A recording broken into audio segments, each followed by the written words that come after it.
इसकी यह कहानी एक पिज्ज़ा डिलीवरी बॉय के साथ हुई एक सच्ची घटना पर आधारित है। यह घटना रवि के साथ तब हुई जब वो अपनी कॉलेज के दिनों में एक छोटी सी पिज्ज़ा शॉप पर पार्ट टाइम जॉब किया करता था। एक रात करीब 1 बजे जब रवि अपनी शिफ्ट ख़त्म करके घर के लिए निकलने ही वाला था, तभी अचानक ही पिज्ज़ा शॉप का फ़ोन बजा।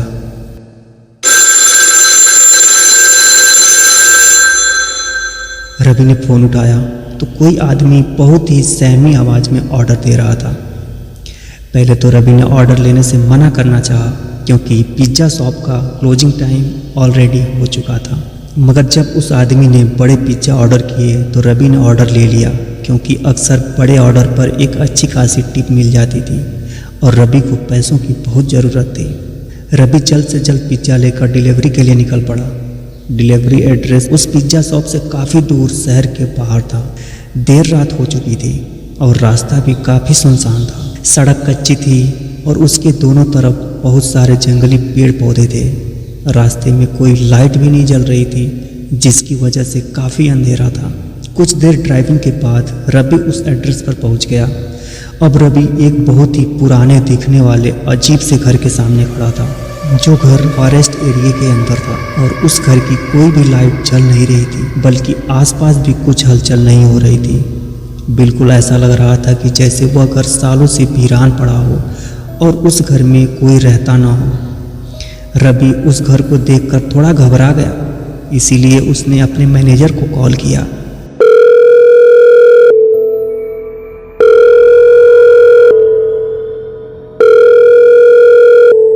अपने मैनेजर को सिचुएशन एक्सप्लेन करके वहाँ से वापस जाना चाहता था, लेकिन उसके मैनेजर ने फ़ोन नहीं उठाया। रवि अगर बिना मैनेजर को बताए वह चारों पिज्ज़ा वापस ले जाता तो उसका मैनेजर उससे बहुत गुस्सा होता और शायद उसकी सैलरी भी काट देता। इसलिए जब बार बार कॉल करने पर उसके मैनेजर ने फ़ोन नहीं उठाया तो उसने एक बार उस घर के पास जाकर डिलीवरी देने का मन बनाया। रवि जैसे ही आगे बढ़ा, उस घर के अंदर एक लाइट ऑन हो गई। रवि को थोड़ा सा कॉन्फिडेंस आया कि शायद अंदर कोई है। उसने डोरबेल बजाई और ज़ोर से कहा, पिज्ज़ा डिलीवरी, मगर कुछ देर तक किसी ने दरवाज़ा नहीं खोला। रवि ने फिर से बेल बजाई तो उससे अंदर से किसी के कदमों की आवाज़ आई, लेकिन फिर से किसी ने दरवाज़ा नहीं खोला। रवि वापस जाने वाला था कि अचानक से वह दरवाज़ा अपने आप खुल गया। रवि थोड़ा घबराया हुआ अंदर घुसा।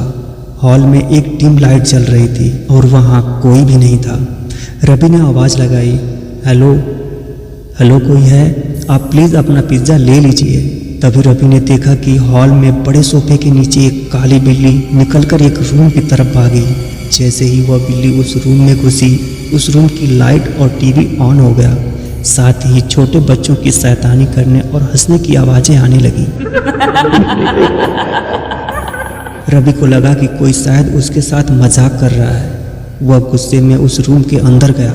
वहाँ 2 छोटी सी लड़कियाँ बैठी थी। वह दोनों वहाँ बेड पर बैठे बैठे रवि को अजीब तरीके से घूरे जा रही थी। रवि उनसे कहने लगा कि वह कब से बेल बजा रहा है और आप लोग हैं कि दरवाज़ा ही नहीं खोल रहे हैं। रवि को गुस्सा आ रहा था, लेकिन वह दोनों फिर भी वहीं बैठी बिना कुछ बोले बस रवि को घूरे जा रही थी। रवि ने फिर कहा, मैं पिज्ज़ा देने आया हूँ और तुम्हारे घर में कोई बड़ा है जिससे मैं पेमेंट ले सकूं?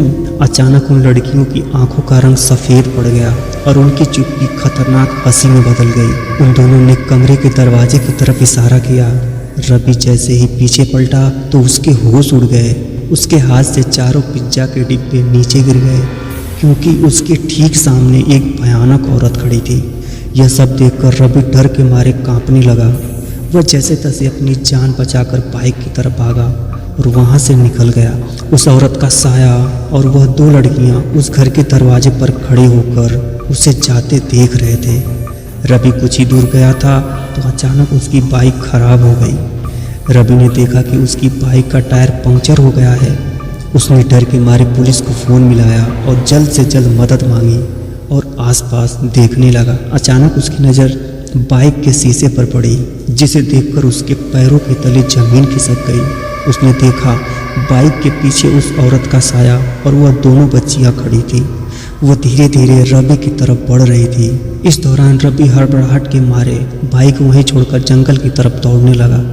दौड़ते दौड़ते वह थक गया और एक बड़े से पेड़ के पीछे जाकर छुप गया और अपनी जान के लिए दुआ मांगने लगा। कुछ ही देर में उसे दूर से पुलिस सायरन की आवाज़ सुनाई दी और उसने अपनी बची हिम्मत लगाकर अपनी बाइक की ओर वापस दौड़ना शुरू कर दिया। वह जब अपनी बाइक के पास पहुंचा तो उसने देखा कि पुलिस उसकी बाइक का इन्वेस्टिगेशन कर रहे थे। उसने पुलिस को सब कुछ बताया और उन्हें उस घर तक ले गया।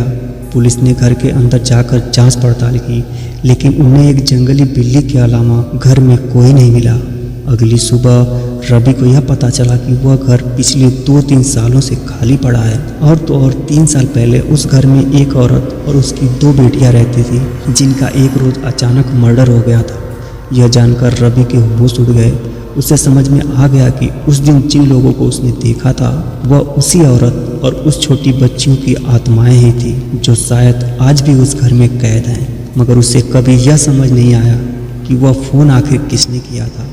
इस हादसे के बाद रवि ने पिज़्ज़ा डिलीवरी की नौकरी छोड़ दी, लेकिन जब भी उसे यह मंजर याद आता है तो वह कांप जाता है।